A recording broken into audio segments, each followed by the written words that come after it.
Manuel Noriega achava que era intocável. Nicolás Maduro também acha.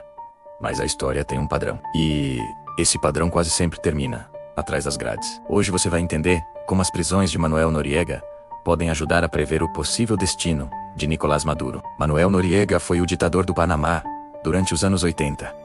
Nicolás Maduro governa a Venezuela desde a década de 2010. Dois países diferentes. Duas épocas diferentes, mas métodos muito parecidos. Ambos mantiveram o poder com um forte apoio militar, usando a força para silenciar opositores. Ambos enfrentaram acusações gravíssimas de corrupção e de um profundo envolvimento com o narcotráfico. Ambos foram isolados pela comunidade internacional, virando párias no cenário global. E ambos conduziram eleições duramente questionadas, vistas como fraudulentas por grande parte do mundo.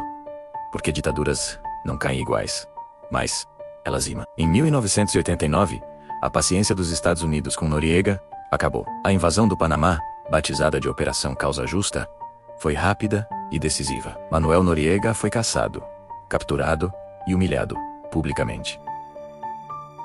Sua imagem de homem forte desmoronou em questão de dias. Ele foi levado para Miami, não como um chefe de Estado, mas como um criminoso comum. Lá, enfrentou um julgamento que expôs suas conexões com o cartel de Medellín. Foi condenado por narcotráfico e lavagem de dinheiro. O homem que mandava e desmandava em um país inteiro, que desafiava a maior potência do mundo, virou apenas mais um número no sistema prisional americano, vestindo um macacão laranja. Agora, vamos fazer a comparação. Hoje, Nicolás Maduro também é formalmente acusado pelos Estados Unidos de envolvimento com o narcotráfico, com acusações de que ele lidera o Cartel de los Soles. O governo americano oferece uma recompensa de milhões de dólares por informações que levem à sua captura. Sanções econômicas duríssimas cercam o regime venezuelano por todos os lados, tentando sufocar suas fontes de receita. Manuel Noriega também achava que as sanções eram só um blefe, que ele conseguiria contorná-las para sempre. Ele estava enganado. Depois de cumprir sua pena nos Estados Unidos, o calvário de Noriega não terminou.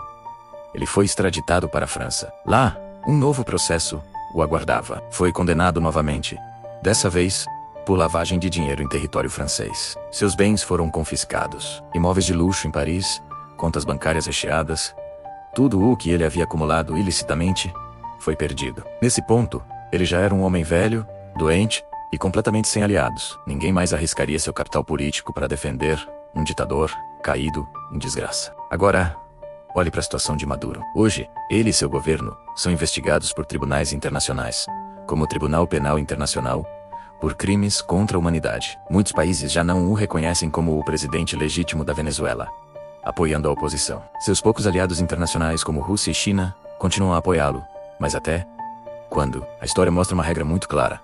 Quando o apoio externo começa a diminuir, quando o custo político de apoiar um regime autoritário fica alto demais, a queda interna se acelera. O isolamento é um veneno que age lentamente. Depois de passar anos preso nos Estados Unidos e na França, Manuel Noriega finalmente voltou ao Panamá. Mas não como líder, nem como herói, e muito menos como uma figura a ser respeitada.